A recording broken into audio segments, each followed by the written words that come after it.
Recorded live.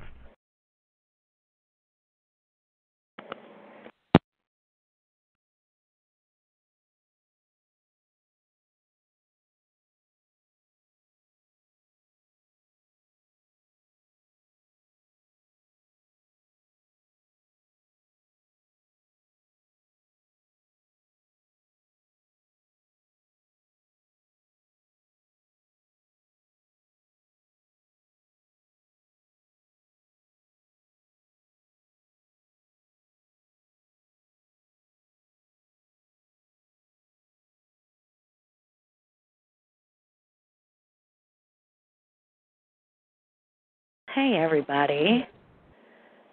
This is Heidi, also known as Raw, and I have Ms. Lady on the line with me, and also I have Bear, who will be my feature for today. Hello, everybody. Hello. Hello. Hey, Bear. Who else is here? Somebody from Maine. Oh, this is Heather Flowers Forehand. Hi, Heather. All right, we're going to kick this off with the interview with Bear. Bear, I really would like to kick it off with you doing a piece if you're ready. Yeah, I got something ready. All right, go ahead.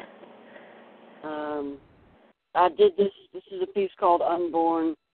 I did this years ago, and it's one of my favorite pieces that I've ever done. This is Unborn. You are the moment that formed every other moment before and after the womb of my destiny. Unborn, I stretch the boundaries tight and kick within my skin. You feel me seething. Touch the most sacred place. I have been there. In the innermost caverns of your being, so deep that you do not know you. I am the hidden source which ripples out your every move. I am not your lover. I am a forgotten part of you, screaming to be known. I move my head, you cry. I speak poetry, you fall out, speaking tongues. You have given birth to any time I ever was and given meaning to the places I have been before I knew them. The fallible sun sets into the sea, oblivion. It cannot bow any lower. A supernova bursts within the formless void. I smell smoke. You take my hand. It crumbles into flesh.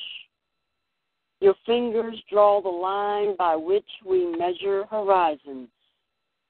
The world is not spinning. You're just that good of a dancer. Life and death do not exist. Only some being drowning in an infinite sea, and you are the sailor who saves. Humanity is the miscarriage of God, the unformed twin. You clawed your way out, a survivor, gasping worlds for breath. Time was the cord which connected you to God, ready to be cut.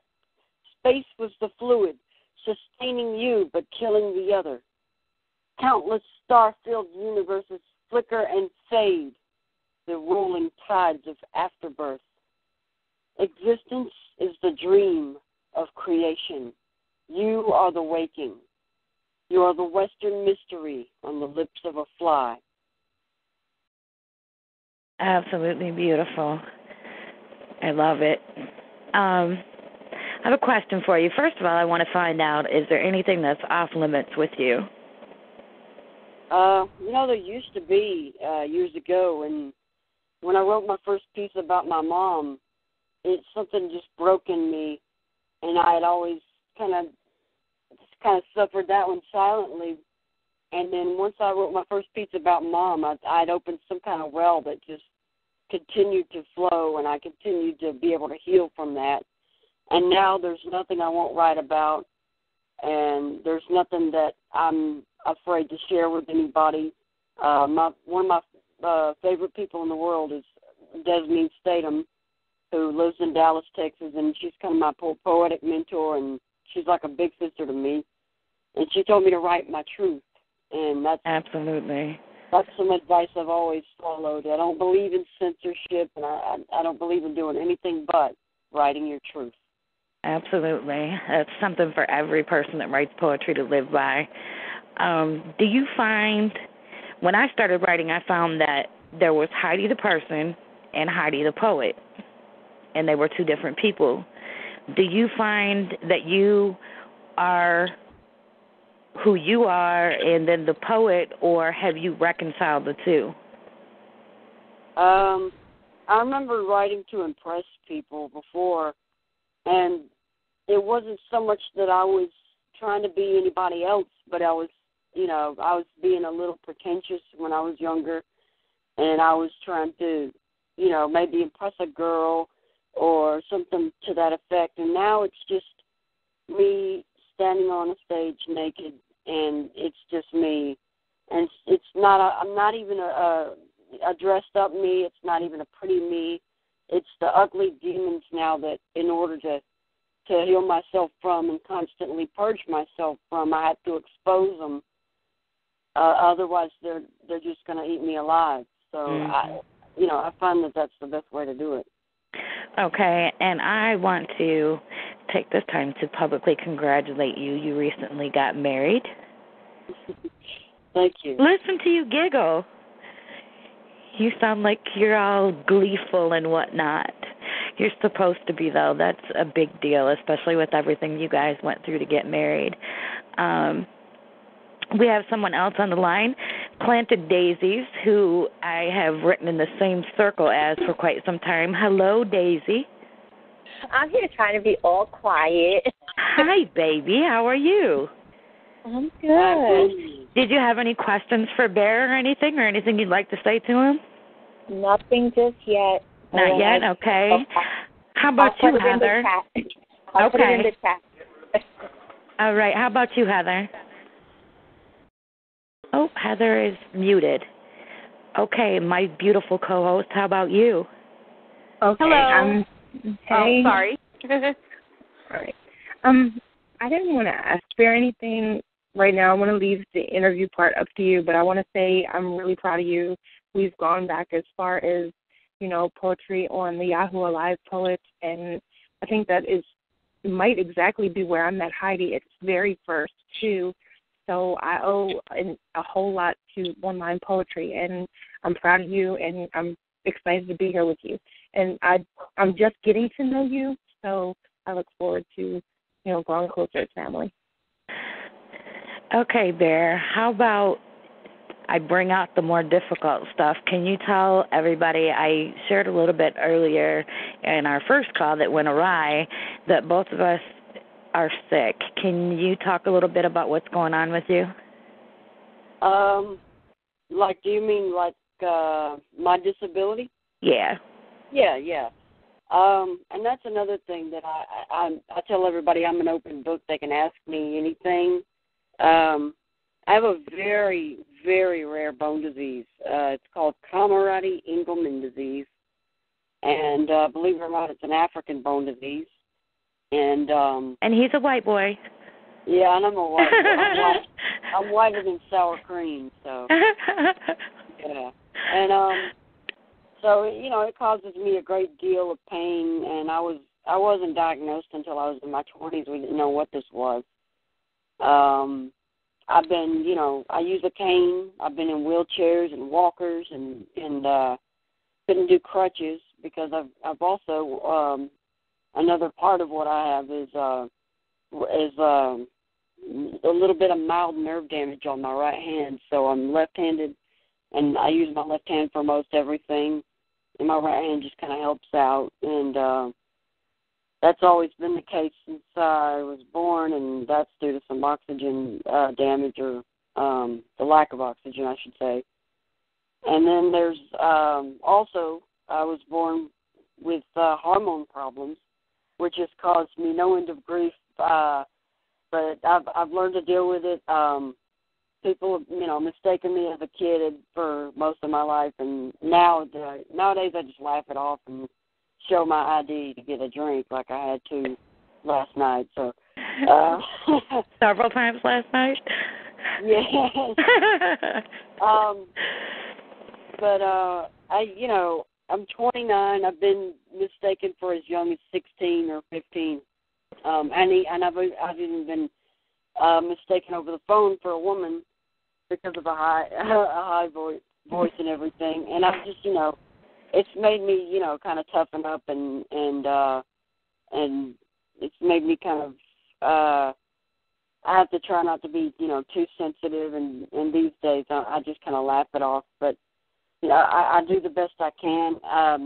I spend, most days of the month either in pain or asleep because I'm on a medicine that is a muscle relaxer that helps with some chest pains that I'm having that we think are muscle related, but we're not sure what they are. We thought they were associated with the bone disease, but now we're not so sure. So do you find that with you being sick that you're able to write away your pain sometimes? I mean, yeah, writing is therapy, and it always has been for me. That's the gift that God gave me that enables me to turn it into something more than myself, to transcend my pain, and to just, keep it raw and keep it real and transcend it and make it into something that's not about me, but something that somebody else can relate to, that somebody else can be saved by, can be touched by, can be changed by. Really is the purpose, Mm-hmm. So I don't know if anybody's ever told you this, but I hold true to the fact that you make the ugly beautiful.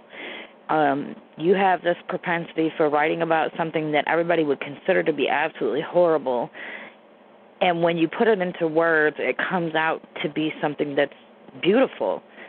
A lot of the pieces about your mom, I found that those evoked some anger in me because I don't understand as a mother how any mom can mistreat their child in any way. Do you have any pieces about your mom that you would be willing to do? Yeah, I'm going to do,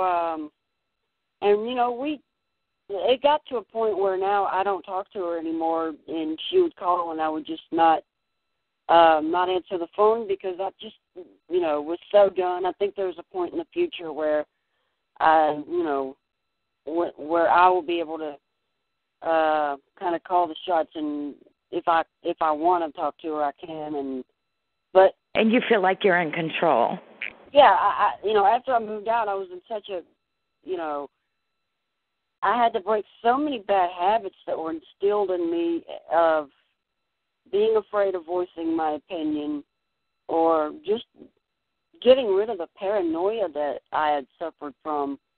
And I still, have tragic stuff that I go through where traumatic things that I still remember about my childhood. And part of the reason I don't have any routine in my life is because I was never in a stable environment. I've been in 2 foster homes and gone through the system as well as being disabled and all of that. So, I still have trouble with the basic routines that most people already have down pat. Right. And part of the reason, I had a childhood, but I still have, this part of me that is a big kid. And it kind of, I joke that it kind of goes along with the way I look, but, and that's how I can get away with it, I guess. But, I try to just do the best with the things that I can. Eric and Amber went to my roommates. They're married, and they're awesome. And they went to Pensacola a few weeks ago, and we were, kind of house-sitting and babysitting their guinea pig and their fish.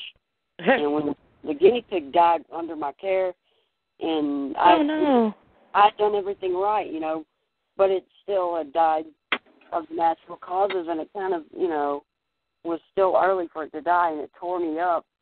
And that brought this horrible memory back to me of when, as Mom was trying to train me to drive when I was a teenager, and she would have me take the trash to the dumpster, which was right, maybe a mile down the dirt road, in a pickup truck. And I was angry one day, playing a video game, didn't want to do it. so I sped off in the truck, and I had this ugly dog, and I wound up hitting my own dog. And that was just a horrible thing. And she had this boyfriend at this time, and she has the worst taste in men, I swear. And, you know, as my punishment, because he didn't have a gun to put the dog down, which was laying there suffering, he drowned it in a hose pipe, and he made me watch. Oh my gosh!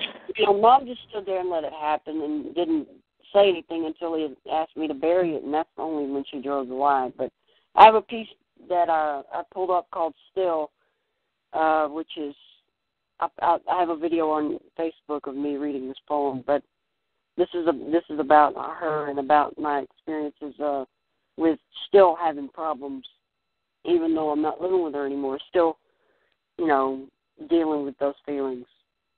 Okay, you want to go ahead and do that now? Sure. All right. This is called Still. I still have fears I can't explain. I'm still afraid you'll find me out there somewhere and bring me back to hell. I still can't sleep without a locked door. I still know better than the what ifs my fear invents, but this fear is illogical. I still believe I will be punished like a kid who ran away from home. I still believe that almost my entire family despises me, and I say I don't care, but I can't stand it. I still lock myself inside for weeks and sleep for days. I still dream of you telling me that I'm a phony, even though we all know the truth now. I still remember all the times I really could have given up.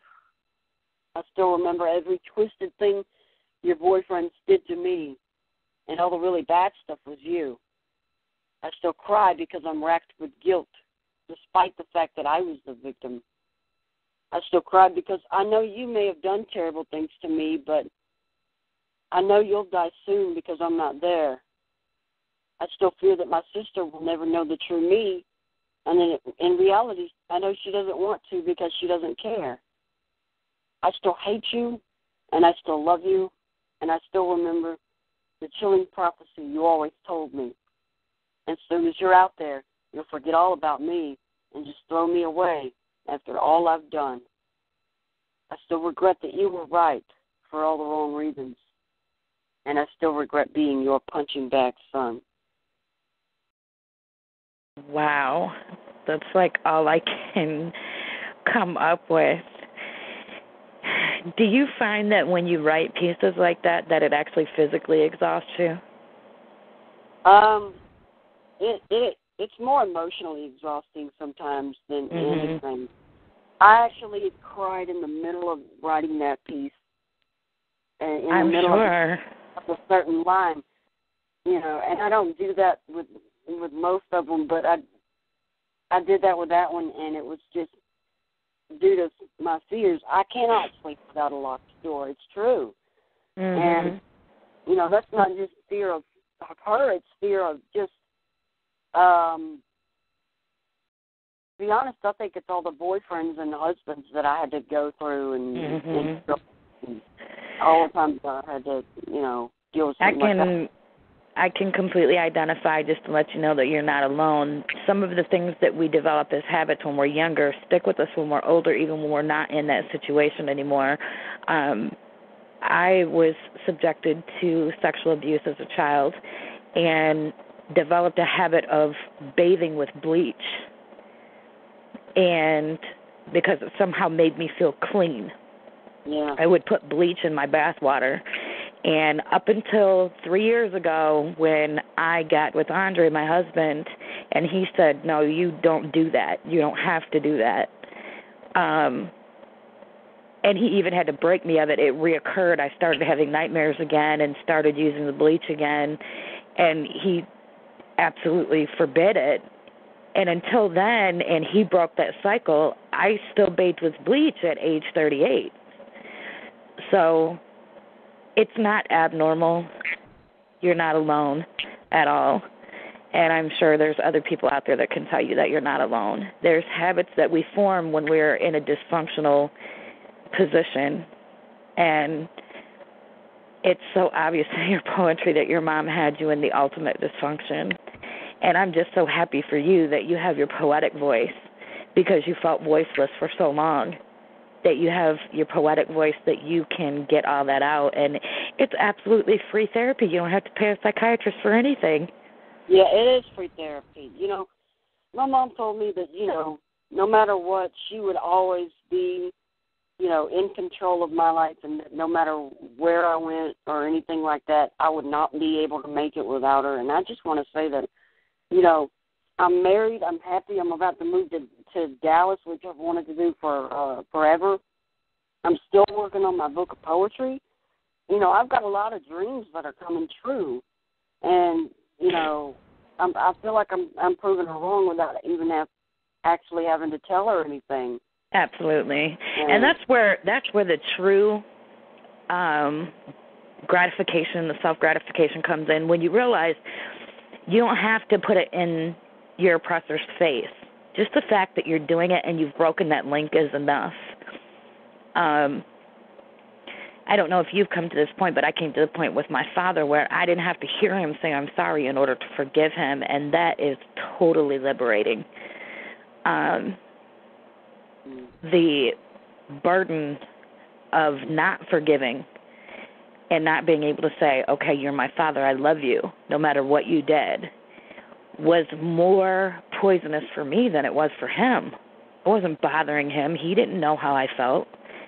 And for me to carry that around, I was keeping myself in my own prison. And I feel like you opened the door to your prison cell with your poetry. You let it out, you get your voice out, and I just think that's wonderful for anybody that can do it. Let's talk about moving to Texas. You're going to Dallas? Yeah, we're going to be moving to Dallas. We were originally doing it in like 4 months, but because Eric and Amber have decided that they basically found the place that they want to live, and so we had the process kind of speeded up for us, and we dealt with it the best way we could, and right. We're going to put most of our stuff in storage for now and just go out there and stay with a friend for a couple of months while he gets a job, and we're going to do the best we can with that, and I'm excited, and love is a risk, and I'm always going to be taking it. So, do you have any poetry that you've written for Randy? For those that don't know, Randy is Bear's husband, and he makes Bear so happy. And I have not had the opportunity to ever talk to Randy, but I am so grateful for Randy because Randy is Bear's saving grace. I've talked to Bear a few times on days when he didn't feel real good and was so grateful that Randy was there with him to take care of him. Yeah. I do have poetry. I'm going to see if I can find some here. Okay. I post everything I write.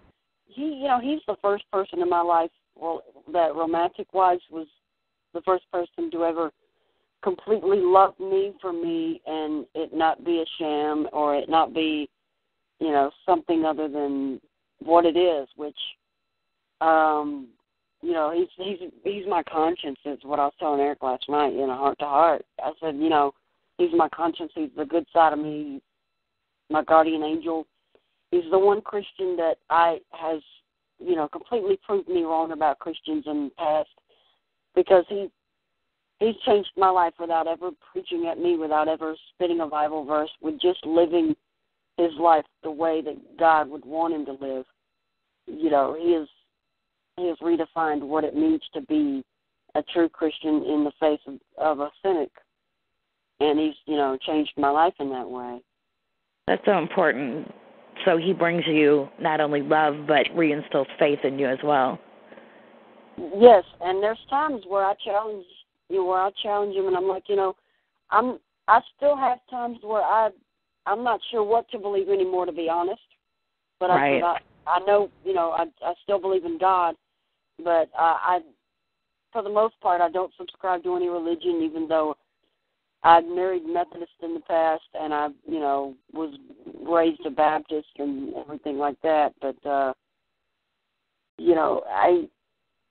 I've come to the point where I've got my mind so open that I told him, I said, I believe that all righteous paths can lead to the same goal. I said I see a lot of wisdom in Buddhism, and I have atheist friends that I'm not going to judge because, I can see where they're coming from on some points as well. So I try to keep my mind open and never be delusional, to be honest. Right. I don't ever want to feel like that I subscribe to something that, even if it made me happy, I don't want to, I would rather seek the truth even in that seeking, even if I am, is doubtful. But Randy's the one person that keeps me, to where the doubt goes away, and I just look in his eyes and I see that God has kind of, put us together. Right. And everything's just kind of lined up from there. So it's amazing. Did you find the piece that you've written for him?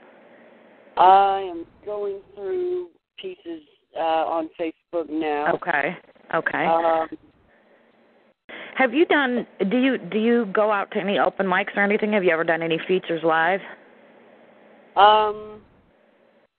Not features that were just me. I was part of the slam scene for a while. I go to the Eclipse in Montevallo, which they're an open mic, and they do open mics in slams, and I greatly enjoy that. I was part of the Montevallo Slam team in 2007, and we went to regionals and nationals and had a great time. Oh, that sounds like such a great time. Do you find it hard to keep your pieces under 3 minutes for slam? Yeah, I really did because I was long-winded, but it did teach me, how to do that, and it also taught me, how to kind of really buckle down and memorize pieces, which now I've got to get back into doing if I ever wanted to get back into slam, because I don't remember any of the stuff I did. Do you have any tips for anybody on memorization? That's a big thorn in my side personally. I have a really hard time with memorization. What helped me, and I've got to get back into doing this, what helped me is I would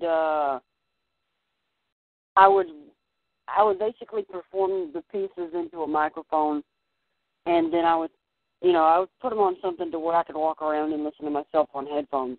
Okay.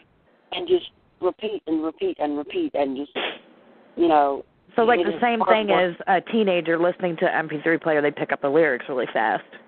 Yeah, and lyrics is nothing more than poetry. But right. The first serious piece I ever wrote about Randy was June of last year, and the relationship was still pretty young. It's called The Christian, and this is, basically going to tell you in poetic language what I was just saying about him basically showing me what, Christianity really was and challenging me as a cynic and that kind of thing. Okay. This is The Christian. And lo, I walked through the kingdom of bent knees and shattered souls, and I mocked delusional crosses of silver and gold. And though I loved God, the rest of this show was shunned, and I wrote that I doubted the existence of His Son, and the bells rung, the songs sung, but my ears were plugged. I called the book a falsehood, and I laughed like a thug, and I ran far from steeples so they littered the miles, and I feared any people with folded hands and wide smiles, and I swore I still loved God, but I doubted the rest, and the rest hated my kind and voted themselves best, and in my hiding place I ignored all the rituals and signs. I called them misled and misleading, and I called them unkind, and I closed myself off in the secular world, and I read books and heard songs with no Christian words. But one day God sent me His own, who loved me God's way. He was what I once disowned, but I couldn't look away. He was a good and a kind man, the best man I'd seen, and he gently held my hand, and he told me he loved me. And I loved him anyway, crosses or none at all.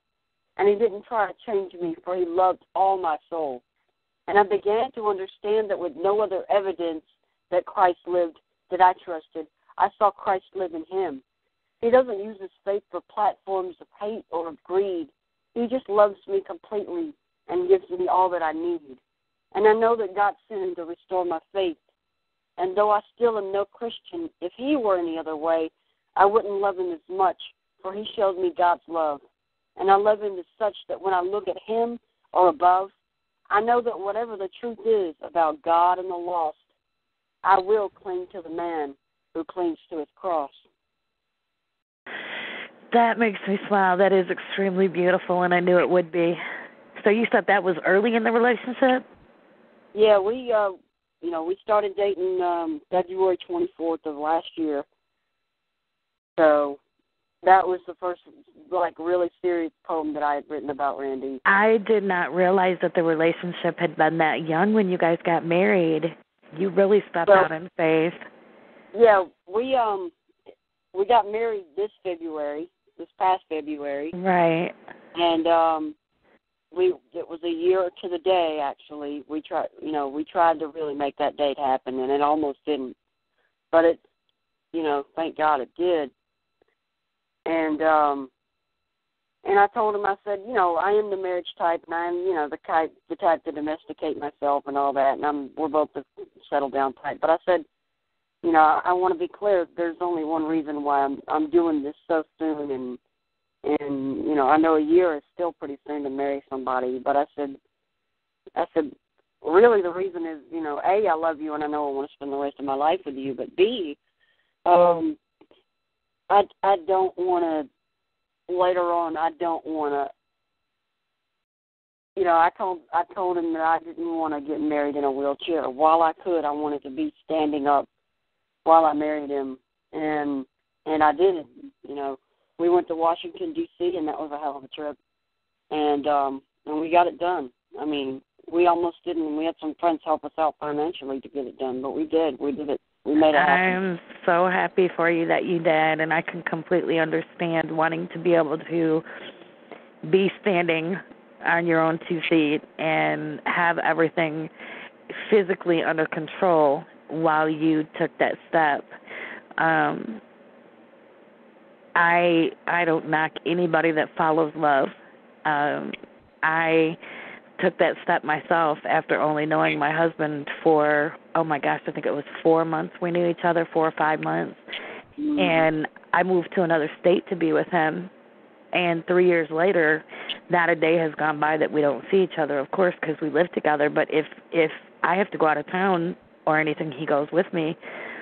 We're the best of friends. And so when you know it's real, you know it's real. So I commend you for listening to your own inner voice and taking that step so that you can be happy and you can have that person by you in the moments when you don't feel so good and know that you've got somebody that's there that can touch you and ease that pain just a little bit. I absolutely am so happy for you. You have a piece, and I'm probably going to botch the name of it. It's something like Kneeling on Skinned Knees. What was that? Kneeling on Skinned Knees? Yes, Split Knee Promises, yeah. Yes, Split Knee Promises. I told you I was going to mess the name up. Okay. Yeah, I did that earlier tonight, yeah. But the people, I want Daisy and Heather to hear it, and I don't think Paula was here yet when you did it. That is absolutely one of my favorite pieces of yours. Yeah. That was one of the, that comment you left, it just really touched me. And one more thing about Randy, he has made so many sacrifices for me that he's never had to make in his life before, and he just will do anything for me, and that kind of love is unparalleled. But I have Split Knee Promises in front of me, and I would love to read it again. Sure. Absolutely. Go ahead. This is called Split Knee Promises, a love letter to rock bottom. Have you ever made split knee promises? The gravel at rock bottom swells the feet, and you find yourself looking for the up elevator. Here, God's name is repeated in earnest more than in any church. Here is where the rubber would meet the road if there were any rubber left and the road led anywhere. Have you ever felt like you would give a blowjob for a good sandwich? Have you ever been robbed of the luxury of choice? Have you ever rubbed the dirt in your wounds because it's all you have? Have you ever been healed by another kind of sickness? Headphones here become sacred no matter what you use them for. You can find hidden treasure in the back of your pantry once all the other canned goods are gone. A big can of peaches can make you cry. Who knew eating by candlelight could be so unromantic? You lie on a towel in an open field at 1:30 in the morning and listen to the crickets to tell you the secret of happiness. A certain kind of sufficiency is maintained when the distractions die off. You don't see the settling once you realize what you still have when you seem to have nothing. You begin to long for these once forfeited walks with God. You begin to forget about the power bell in the presence of true power. You awaken on the reality of your wounds. What once was painful and bothersome becomes viewed as the only entryway to a body numb to all the other signs. Once you see that, you begin to wonder what got him and why. God swims in the blood and resets the fire. You become grateful and hungry for more life. Have you ever thanked God for rock bottom? The only way to look is up, and the only way out is to climb. He wants you stronger. He wants to remind you of what living is. He wants more than split-knee promises. He wants the results that healing can bring. He wants you back from yourself, from your demons, from the world. There is no up elevator, and there never was. Only the stairs you carve out, step by step. If you want out, you'll get out. If he wants you to wake up, he'll shake you. If he wants you to seek him, he'll hide the light so you can find him in the darkness. And in doing so, you will find yourself and shine once more. I think I could probably hear you perform that piece a dozen times over. What inspired you when you wrote that? You know, it's just all the hard times that I've been through in my life and wound up hating. And then I had gotten to some epiphany in my life now, now that I'm a lot more mature, to where when I'm at that rock bottom, place in my life, and I'm like, what are we going to do? We can't even afford groceries. You start to realize that God is using it to wake you up and to look at what you truly do have, and to make sure you thank him for it, because I tell you, I don't take anything for granted, especially with my health situation and with my financial situation. I just don't. And he just awakens you to this whole other level where your writing is more honest and real, because you're going through such a hard time, and you can't lie to yourself anymore. You can't. You don't have the luxury of making a choice, because beggars can't be choosers. And you're sitting around and you're starving because the only groceries you can afford was ramen noodles, and you just ate the last one, and you're like, God, I would give a blowjob for just one good ham sandwich. Right. And so he brings you to a full circle point where you go and you say, wow, all those times where I hated and I went through all these bad times in the past, and wow, how many times was he trying to wake me up? How many times was he trying to teach me something that I was ignorant to? I don't even, I become speechless, because I said this earlier, so many people don't realize there's somebody that's got it worse than you. Yeah. And like you said, when you hit rock bottom, the only way out is that stairwell that you have to climb each step up, and sometimes it can take you a week to take one step. You carve them out on your own, yeah. Absolutely. And I'm sure that there's people that will listen to this that are parents, are mothers. And, I, as a single mom before, and even being married, we hit situations sometimes where the food just doesn't last. There's not enough money because we're a single-income household. And that really, really hit home for me because there's been times before he and I got together where my kids ate instant oatmeal. Each of them ate a pack of instant oatmeal for dinner. And as a mother, you go, okay, forget me eating. What about my kids? Yeah. And then I sit there and think, okay, at that point in my life, there was somebody that had it worse than me. There was somebody that couldn't feed their child anything. And with this economy getting the way it is, we just all have to join together and have each other's backs and everything. I've always been one to draw on the resources of other people to help other people. But that piece that to me, as a humanitarian, that was the voice of humanity.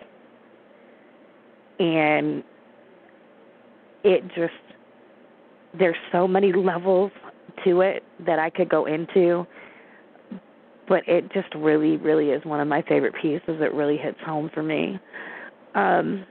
Before we end this and start the open mic, and I will call her Sweet Lady because if I don't stop calling her Paula, she's going to have a conniption fit. Sweet Lady is going to take over for the open mic portion. But before we end this, I wanted to talk about, you said that you're doing a book. How close are you to being done with that? I have a horrible problem with procrastination. And as a writer, that's just something I've always kind of suffered from. With everything I haven't really had a whole lot of stability in my life as of late either. Right. And I think when I get settled in Dallas, I'll be able to just kind of settle in and be able to put the book together because I've been focusing on so many other things that, to be honest with you, I'm not close to finishing it, but I know if I really hammer down and have have that time to where everything is stable and I don't have to worry about the bills or this and that so much, it won't take long at all because half of the manuscript is already done because I tried to get published a couple of years ago, and a publisher basically just didn't do anything with what I had written. And yeah. I felt kind of screwed over. And shoot me a reminder after the show. I know that you're probably both, for those that don't know, both Bear and I are not feeling well, so we're going to take off after the interview, and Sweet Lady's going to do the open mic section. But if you're going back to bed or whatever, shoot me a note. And for those of you that are listening that are interested in publishing a poetry manuscript, there is a publishing company that's fairly new called Renaissance Publishing, and it's through a guy by the name of Jason Mars, M-A-R-S, on Facebook. He is a part of the publishing company, but they are strictly looking for poetry manuscripts, which is a complete flip because most publishing companies don't accept poetry manuscripts. So remind me, and I'll shoot you that link for him because I think he would really like your poetry. Tell everybody where they can find you so that they know how to find you after the show so that they can keep reading your work. I absolutely know for sure that Daisy is going to want to read your work. She has been commenting in the chat room the whole time, and she just said, yes, she wants to know where to find you. Yes, again, and yes, again. So that's an adamant yes that we need to know where to find you. Well, I'm touched. I can be found at facebook.com/bearthepoet. That's where I don't have a blog or anything because I basically kind of regard my Facebook notes as kind of my blog because I post all my poetry and songs there, and I'm on there as Bear Poet, and so you can find me on there. I'm on Twitter. I'm so jealous of you. I'm so Twitter challenged. I can't handle Twitter. It totally overwhelms me. I don't really, I follow people that I really am interested in, but I don't really spend a whole lot of time on Twitter. I think it's because I'm too old for Twitter. I don't know. It's like all the old people are still on Facebook, and the little young people, like my daughters, are all on Twitter, and they tell me I'm lame because I use Facebook so much.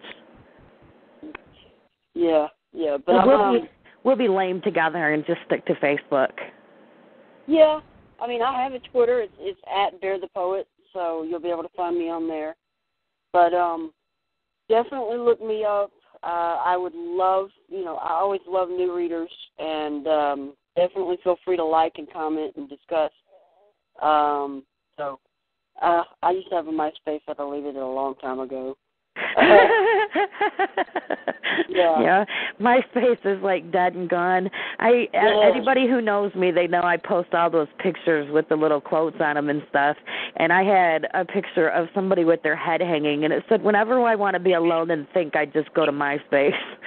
If I could leave any parting words of wisdom to everybody that's listening, there's a quote that I wrote. I believe it was this year or last year that says that any man can look at life and tell there's a hell, but it takes a real man to go through hell and tell there's life. Absolutely. And, Absolutely. To be in hell and tell there's life. So I just want to say that don't take anything for granted, folks. I've had to learn how to walk about 5 different times, so I don't take that for granted. 4 days out of 7 days of the week, I'm struggling to breathe, so I don't take breath for granted. And there's not anything that, that is left but, me being humble at the foot of God going, what do you want me to do next? What do you want me to write next? And I don't think he would like all of my stuff, just to be honest. But I do believe that at the end of the day, I'm doing more good than anything else. At least I hope I am. But don't take anything for granted and never give up. I can't stress that enough. I've come so close to giving up before. I've come so close to suicide in my life that it's not even funny. But never give up, because I can tell you, God wants your dreams for you as much as you want your dreams. But they can't come true if you give up. So never give up and keep writing and write your truth. Don't listen to anybody who says that, you have to write a certain way or a certain style. Your style is the style.